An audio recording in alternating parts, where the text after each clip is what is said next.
Muy buenos días, estamos aquí presentando el audio de inteligencia humana en todo lo que es el curso de Introducción a la Psicología para la Facultad de Enfermería de la Universidad Pontificia Bolivariana.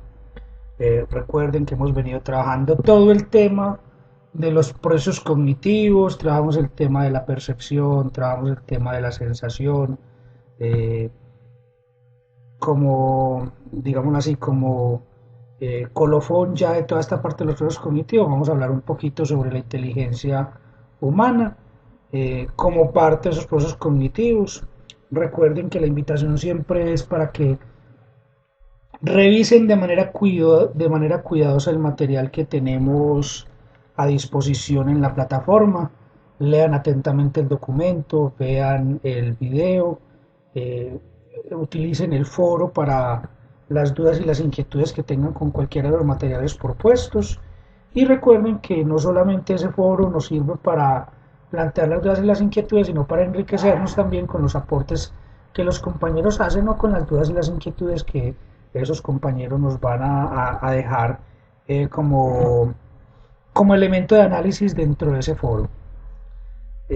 Bien juiciositos, entonces recuerden que el propósito siempre de los audios es dar como claridad frente a los conceptos más importantes y que tengan mejores herramientas para poder comprender muy bien todo lo que aparece como material anexo dentro de esta temática. ¿Qué es la inteligencia humana? ¿Cómo la podemos definir? Hay una metáfora supremamente bonita, supremamente interesante de Bernard Shaw que nos cuenta lo siguiente.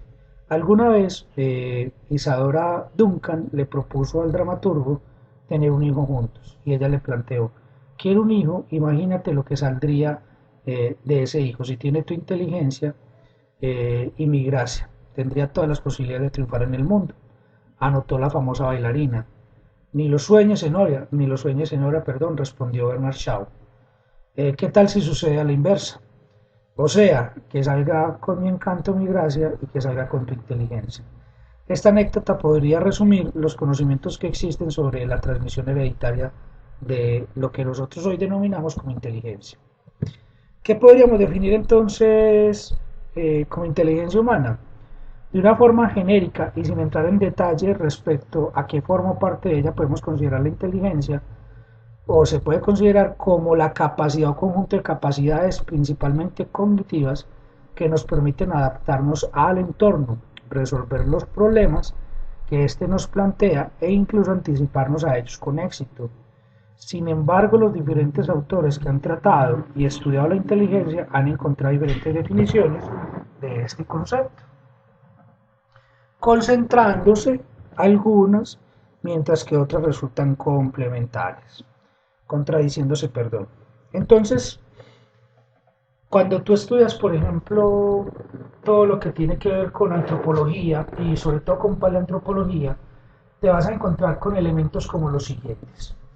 ¿Qué determinó la evolución del Homo sapiens sapiens? Entonces, aparece pues toda la teoría darwiniana, y esa teoría darwiniana nos dice que tiene que ver con la adaptación, y la adaptación es la optimización del recurso versus las capacidades o características que cada especie tiene y la manera como pone al servicio esas capacidades, esas características en consonancia con lo que el medio ambiente te pide y con lo que el medio ambiente te proporciona. Y que en nuestra carrera evolutiva fuimos triunfadores nosotros los Homo sapiens sapiens porque cada vez tuvimos una mejor adaptación a ese entorno y en la medida que fuimos adaptados fuimos optimizando los recursos y fuimos generando no solamente un mayor provecho, sino también sacando una ventaja frente a estas condiciones que se nos iban presentando. Los seres humanos cada vez iban desarrollando más su inteligencia, entonces todos nos deleitamos y nos encanta ver cómo las especies primates cogen un palito y que para la mayoría de las especies pasa inadvertido, pero que utilizamos ese palito como una herramienta. Entonces introducimos el palito por el hueco de un árbol y somos capaces, por medio de este ejercicio, de extraer la savia del árbol que se convierte en un alimento para nosotros. Ahí nosotros lo que estamos viendo y lo que estamos visualizando, como decíamos ahorita, es cómo nosotros somos capaces de utilizar ese entorno de optimizarlo y de generar unos mejores recursos para nosotros mismos. Nos podemos encontrar con diferentes definiciones. Es una capacidad mental muy general que permite razonar, planificar, resolver problemas, pensar de modo abstracto, comprender ideas complejas, aprender con rapidez, usar la experiencia. No es un simple conocimiento enciclopédico, una habilidad académica particular o una pericia para resolver test de inteligencia, sino que refleja una capacidad amplia y profunda para comprender el ambiente, es decir, para darse cuenta, dar sentido a las cosas o imaginar, ¿cierto?, qué es lo que se va a hacer en una situación determinada. Entonces miremos que cada vez nos vamos adentrando a definiciones que son cada vez más complejas y que frente a esas definiciones pues tenemos que entrar en diálogo con ellas mismas. Entonces decíamos ahorita, ¿qué puede caracterizar entonces la inteligencia humana? Una capacidad para resolver problemas. Recuerden también que nosotros permanentemente hemos tenido que ir resolviendo las dificultades, por ejemplo, que el entorno nos plantea. Si vas a casar, ¿cómo lo vas a hacer? O sea, ¿cuál va a ser el sigilo que vas a tener? ¿De qué forma silenciosa vas a garantizar la sorpresa? Y los seres humanos nos caracterizamos por eso, porque cada vez somos más ingeniosos a la hora de plantear las soluciones a las problemáticas a las que nos enfrentamos. Cómo podemos utilizar los recursos que tenemos a nuestro alrededor para resolver los problemas o incluso para transformar esa realidad que tenemos. Y esa sí sigue siendo una característica total, absolutamente humana y que nos hace diferentes a las demás especies. Aunque muchas veces también solemos confundir la palabra inteligencia como con características o atributos que no necesariamente dan cuenta de una inteligencia. Por ejemplo, la memoria. Ahorita decíamos que este curso o que esta temática está ubicada entre todo el tema de procesos cognitivos. Tener una buena memoria pues podrá ser una gran ventaja para muchas personas en contextos determinados, pero no necesariamente una excelente memoria determina que yo sea una persona muy inteligente.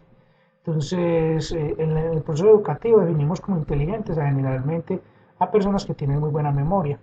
Personas que tienen una capacidad memorística muy grande, por ejemplo, los definimos como esa memoria fotográfica que solamente con ver el cuaderno se acuerdan perfectamente de lo que allí está escrito, pues muy seguramente en una evaluación donde la mayoría de las preguntas sean de tipo memorístico, pues va a obtener muy buen resultado. Entonces, si la mayoría de las personas tienen una mala memoria y esta persona que tiene una muy buena memoria saca una nota muy alta en contraposición al resto que saca una muy mala nota, vamos a decir qué tan inteligente es. Pero aquí estamos mostrando que eso simplemente es una capacidad y que la inteligencia no se define solamente a partir de ese tipo de capacidades. Existen otras teorías que estipulan que la inteligencia no es una única capacidad, sino que se trata de un conjunto de habilidades y aptitudes independientes entre sí. Esto explica por qué existen genios en algunos aspectos como la música y el arte, que tienen una capacidad lógica muy limitada, ¿cierto? O eminencias a nivel intelectual que son incapaces de proyectar tales conocimientos o de entender las reacciones ajenas. Este tipo de teorías multifactoriales son las más consideradas el día de hoy. Entonces, como decíamos ahorita, generalmente nosotros teníamos una definición muy estrecha de inteligencia y sobre esa definición estrecha, entonces lo que hacíamos era explicar qué era lo que pasaba y qué era lo que sucedía con este tipo de personas. Hoy nos estamos dando cuenta, entonces, yo tengo una persona que, por ejemplo, tiene muy buenas habilidades en el campo deportivo, pero administra muy mal su dinero. Entonces, y lo escuchamos permanentemente, es que los deportistas generalmente son muy brutos, cómo fue que no aseguró el dinero, y nos estamos dando cuenta aquí que, por ejemplo, ese tipo de habilidades temporoespaciales hacen parte también, o son una característica de la inteligencia. Entonces, tendríamos tanto en aquel que tiene muy buena memoria, tener mucho cuidado de señalarlo como inteligente, como aquel que tiene de pronto muy buenas capacidades desde el punto de vista físico, corporal, y no a nivel cognitivo, también de tacharlo de algo, de un antónimo distinto, pues, al que ya hemos señalado. Ahora, la pregunta por el origen también se convierte en una problemática muy tenaz. La inteligencia humana surgió al tener el hombre la necesidad de encontrar formas de comunicarse, primero consigo mismo y posteriormente con su entorno. Debido a esto, su inteligencia y su capacidad de comunicación se han convertido en las bases fundamentales sobre las cuales se cimienta la civilización. Nosotros hoy en día no podemos decir que somos los únicos que tenemos un lenguaje. Lo que pasa es que sí somos los que tenemos un lenguaje muy rico en términos simbólicos. Eso sí lo podemos decir con total y absoluta tranquilidad. ¿Por qué?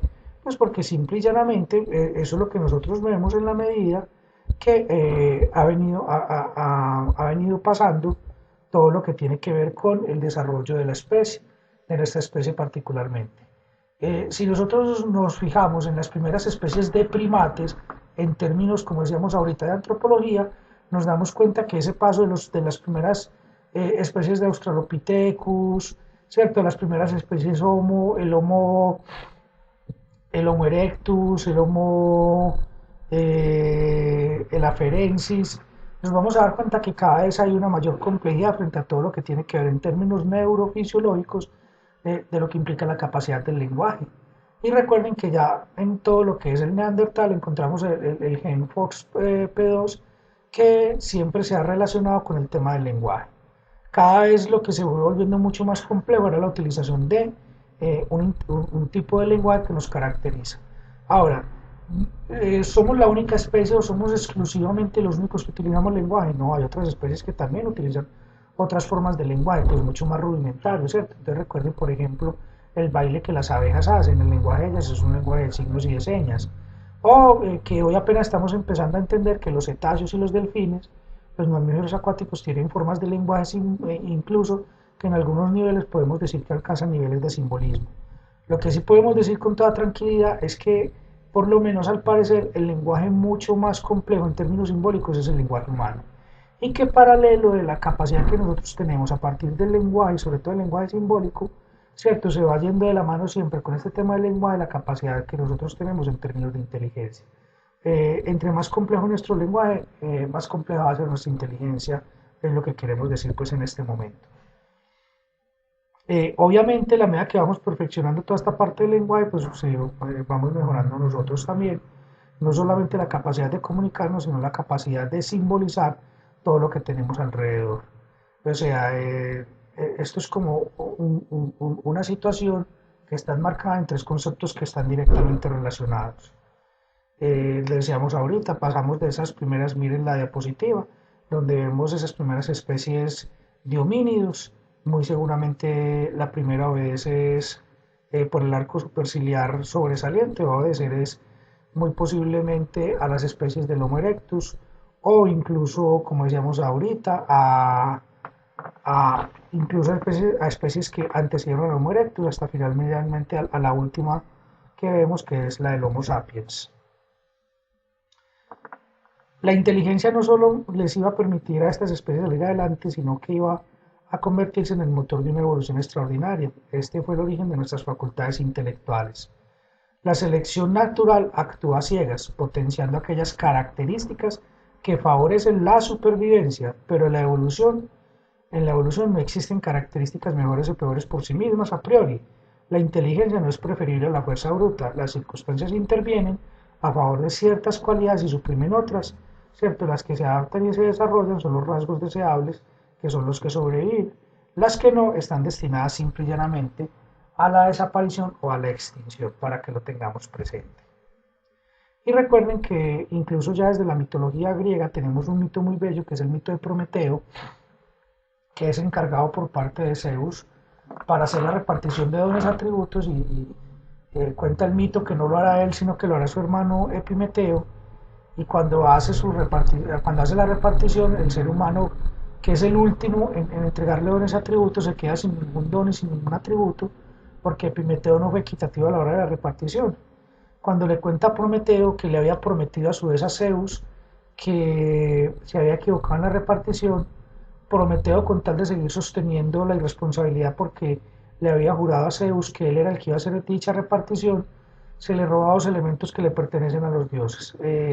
Se va a robar el fuego, que se entiende como la capacidad de hacer cultura. Curiosamente, el psicoanálisis, por ejemplo, muestra que la resolución edípica, que es la entrada al mundo de la cultura, también es la entrada al lenguaje. O sea que cultura y lenguaje están directamente relacionados en términos simbólicos. Volvemos a lo mismo que estábamos señalando con anterioridad. Y la capacidad de solucionar los problemas, que se entiende como la inteligencia. El mandato de Zeus era repartir dones y atributos de forma tal que todos los seres en la naturaleza se diferenciaran unos de otros, pero que todos vivieran en perfecto equilibrio. El hombre, al ser poseedor de la cultura y al tener como característica la inteligencia, termina siendo infinitamente superior a los demás seres, incluso mucho más cercano a los dioses. Recuerden que Prometeo va a ser castigado por el incumplimiento de la promesa y por el robo hecho a los dioses y por el regalo que le hace a los hombres, y su castigo es ser encadenado en un rincón del mundo para que todos los días un águila, como muestra la imagen, le devore el hígado para que al día siguiente, para que en la noche se le regenere y al día siguiente le vuelva a pasar exactamente lo mismo.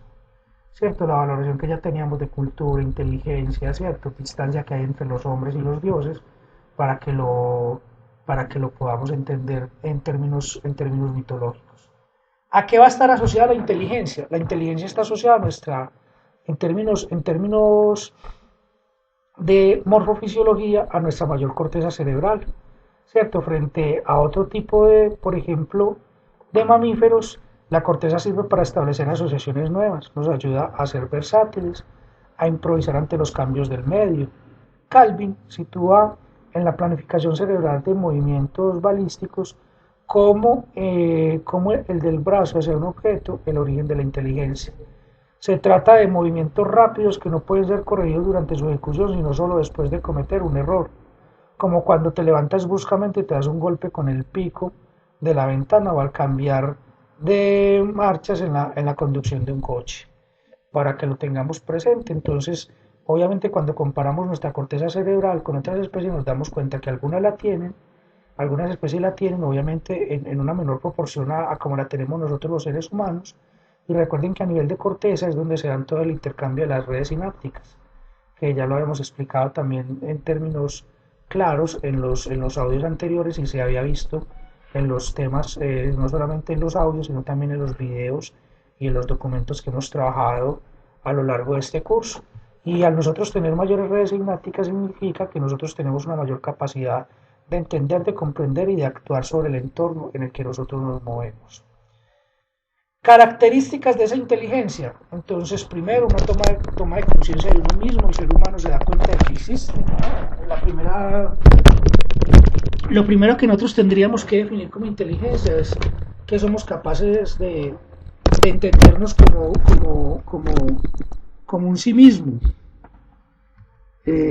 La primera manifestación de la inteligencia es que somos capaces de entender que somos únicos e irrepetibles y que incluso entre los miembros de la propia especie tenemos esa misma condición de ser únicos e irrepetibles.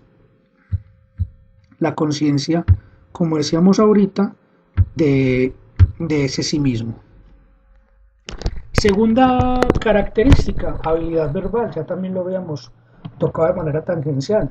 Somos la especie por excelencia que tiene un lenguaje mucho más complejo, mucho más enriquecido en términos simbólicos. Cuando yo hablo de lenguaje enriquecido en términos simbólicos, es que nosotros somos capaces no solamente de dar una definición inmediata, de entender esa definición inmediata, sino que somos capaces de darle un sentido que va más allá de lo puramente conceptual. Entonces, cuando yo le digo a alguien buenos días, ese buenos días, dependiendo del tono, dependiendo de los gestos que acompañan a una emisión de sonidos en términos fonoaudiológicos, soy capaz de darle también una recontextualización.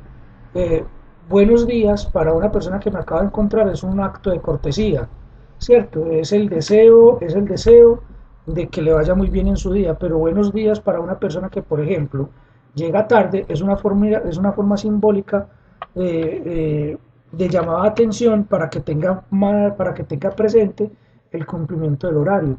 Los seres humanos somos los únicos que tenemos ese tipo de capacidades, ¿cierto? En términos, como decíamos ahorita, por ejemplo, es una ventaja que nosotros tenemos con toda la avanzada que está la tecnología frente a todo lo que son los procesos robóticos o los procesos que nosotros hoy empezamos a ver con los ordenadores más avanzados o incluso con las inteligencias artificiales, donde nosotros somos los únicos que hasta ahora somos capaces de interpretar un gesto de una mirada y a partir de ese gesto entender, por ejemplo, la riqueza simbólica que nosotros podemos expresar por medio del lenguaje. También se traduce como una habilidad numérica, ser capaz de hacer y resolver problemas aritméticos. Recuerden que uno de los mayores retos que tenemos es enriquecer todo nuestro acervo de habilidades lógico-matemáticas, aprender a pensar el mundo a partir de la lógica matemática es un reto muy grande y es una necesidad muy grande que nosotros tenemos, por ejemplo, en términos de formación para con los estudiantes, una fluidez verbal como la capacidad de pensar palabras rápidamente, que uno lo aprende mucho más fácil cuando está en el aprendizaje de un segundo idioma, como en nuestra lengua materna, lo hacemos de manera inconsciente y de manera automática, no somos conscientes de eso, pero cuando estamos aprendiendo una segunda lengua, sí somos mucho más conscientes de este aprendizaje y de la complejidad de esta situación. Y la habilidad creativa para ir más allá de los instintos básicos de supervivencia, ¿cierto? Como por ejemplo todo lo que tiene que ver con las representaciones artísticas. Somos la única especie que somos capaces de crear arte. Y eso sí tiene que ser muy claro, nos diferencia muchísimo de las especies, de las demás especies animales, pero también tiene que ver con la parte perceptual, captar similitudes y diferencias, detalles, como decíamos ahorita.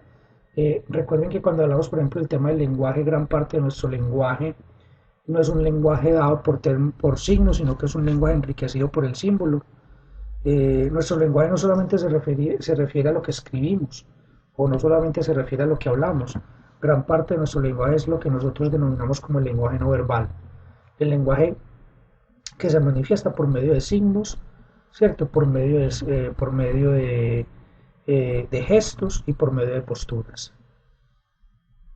También hablamos de que una de las características tiene que ver con la parte espacial, comprender las relaciones espaciales, capacidad para memorizar y recordar, como ahorita lo decíamos cuando colocábamos el ejemplo de la persona que tiene muy buenas notas en la parte académica, pero porque tiene muy buena memoria, el razonamiento, comprender principios y conceptos para resolver problemas, o la habilidad para improvisar, capacidad para cambiar los planes instantáneamente antes previstos.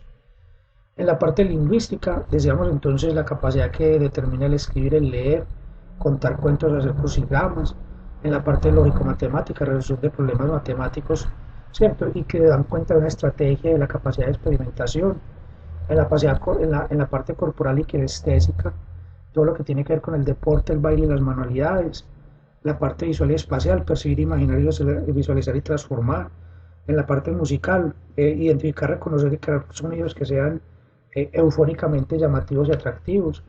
En la parte interpersonal se comunican bien y son líderes de grupo. En la parte intrapersonal, autoestima, automotivación, felicidad personal y social.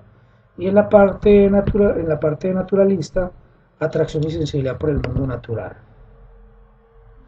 Inteligencia verbolingüística es la capacidad que tienen las personas para desarrollarse en las áreas de lectura y escritura. Por lo general los periodistas, abogados, maestros, escritores, entre otros, desarrollan esta inteligencia.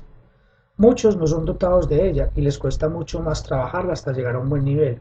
El problema es que la educación elemental está basada en un sistema, por suerte, el sistema Montessori o el Waldorf o el Rudolf Steiner están siendo cada vez mucho más utilizados. Como decíamos ahorita, el desarrollo y el conocimiento que vamos adquiriendo de la complejidad de esto que nosotros denominamos inteligencia nos invita también a reevaluar la manera como educamos, la manera como formamos y las herramientas pedagógicas de las cuales nos valemos. Un reto muy grande que tenemos nosotros ahorita es entender que los jóvenes que nos llegan, por ejemplo, a las universidades, tienen procesos de asimilación, de entendimiento y de comprensión que son muy diferentes a los que nosotros teníamos. Entonces, que es más fácil que nosotros adaptemos el sistema educativo a las características de los jóvenes que tratar de modificar al joven a partir de sistemas muchas veces ortodoxos, poco flexibles, de educación que traemos incorporados desde hace muchísimos años. La inteligencia numérica es la innata que tienen algunas personas para entender y trabajar con números, con la lógica. Es muy importante para los ingenieros, por ejemplo. Muchos niños tienen facilidades extraordinarias y sabemos fomentarlas antes de los 11 años, entonces se desarrollan fantásticas habilidades en este campo. Esa inteligencia numérica es muy importante. Yo sé que muchas personas somos enemigas de la formación matemática porque no sentimos ni el gusto, ni la afinidad, ni la pasión. Ahorita decíamos, ¿cómo hacemos para que la gente entienda que la matemática me lleva o es el camino directo para desarrollar un tipo de inteligencia que es muy útil en la vida actualmente? Y que, contrario a lo que muchas veces se señala, pues el futuro de las profesiones en términos laborales tiene que ver con lenguajes de programación que se expresan en códigos binarios que terminan siendo simple y llanamente la expresión de todo lo que es la inteligencia lógico-matemática. Y que hay carreras que requieren de una mayor habilidad lógico-matemática, hay carreras que requieren de, digamos así, de una menor habilidad lógico-matemática, pero que todas las carreras requieren de las habilidades lógico-matemáticas. Vuelvo y repito, es un reto gigante que tenemos en el mundo contemporáneo para poder de una u otra forma dar cuenta de este tipo de competencia. La inteligencia espacial, gran parte de la creatividad viene de esta inteligencia, es por eso que los arquitectos, artistas, diseñadores, entre otros, necesitan de esta habilidad y es la capacidad de ver los espacios en 3 dimensiones. La inteligencia espacial se define como la capacidad humana, poder observar el mundo y los objetos desde diferentes perspectivas y además es la habilidad para manipular o crear imágenes mentales para poder resolver problemas. Este tipo de inteligencia se compone de distintas habilidades: imaginación, dinámica, manipulación de las imágenes, habilidades gráficas artísticas, razonamiento espacial, entre otras.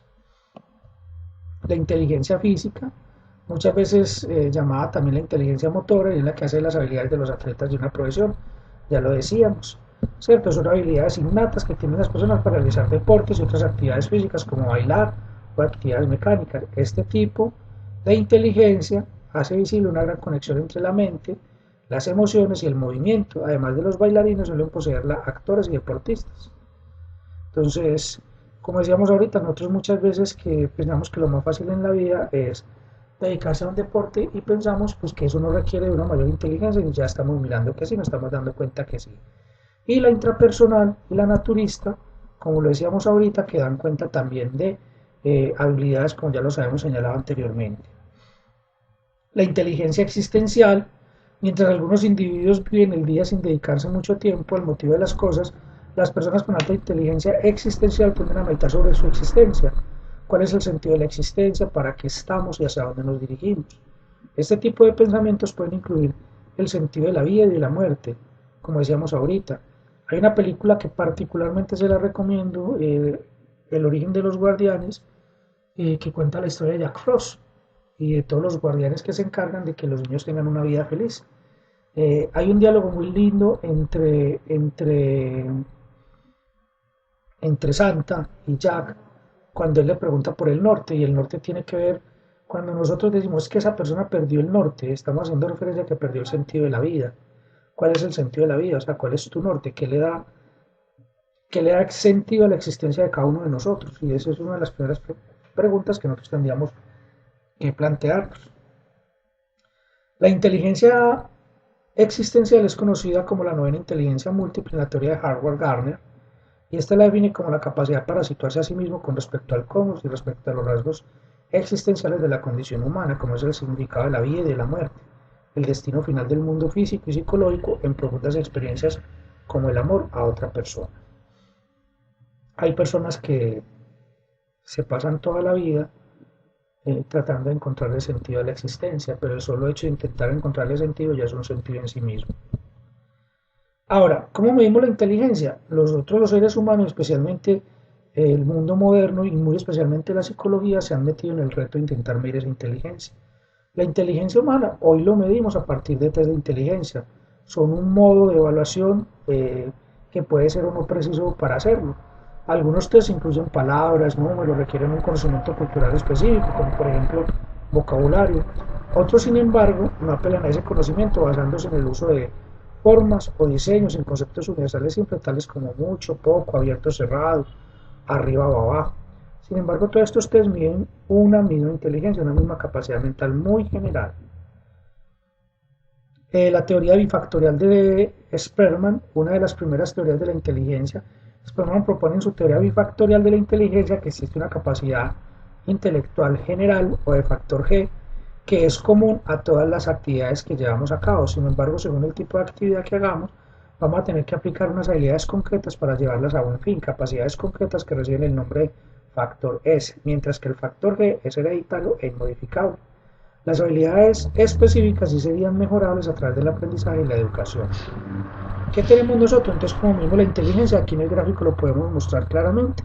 ¿Qué nos encontramos? Pues que hay una inteligencia media, que la ubicamos en lo que en términos estadísticos pues vamos a conocer como la media, que se ubica en una puntuación entre 85 y 115. Obviamente cuando hablamos de 85 hacia abajo, estamos hablando de una persona que no está por debajo de la media y por encima de 115 está por encima de la media. Entonces aquí vimos que en una medición poblacional nos encontramos que en 55, en el rango entre 55 y 70, encuentra el 2.3% de la población mundial que tiene una insuficiencia, entre el 70 y el 85% una inteligencia débil, entre el 85 y el 100 una media baja, entre el 100 y el 115, ¿cierto? Media alta, 115 una gran inteligencia, 130 una inteligencia superior y 145 es un superdotado. Ahora, ese coeficiente intelectual se relaciona con varios resultados sociales, económicos, ocupacionales y educativos. De hecho, con más de 60 de esos resultados, como por ejemplo el rendimiento académico, el aprovechamiento en cursos de formación ocupacional, la eficiencia laboral, la salud física, la genialidad, la estatura, la longevidad, los ingresos, el sentido del humor, la vulnerabilidad a los accidentes, el alcoholismo, la delincuencia, la impulsividad, la mortalidad infantil, el liderazgo, la elección de pareja, la miopía, la respuesta a la psicoterapia, las preferencias en la dieta y las habilidades motrices, ¿cierto? O el hábito de fumar. Sobre eso mismo nosotros la inteligencia. Vuelvo y repito, esto simplemente es un abrebocas para todo este tema. Les agradezco mucho que hayan escuchado este video, los invito a que las dudas, las inquietudes y los comentarios los plasmen en el foro. Les deseo un feliz día.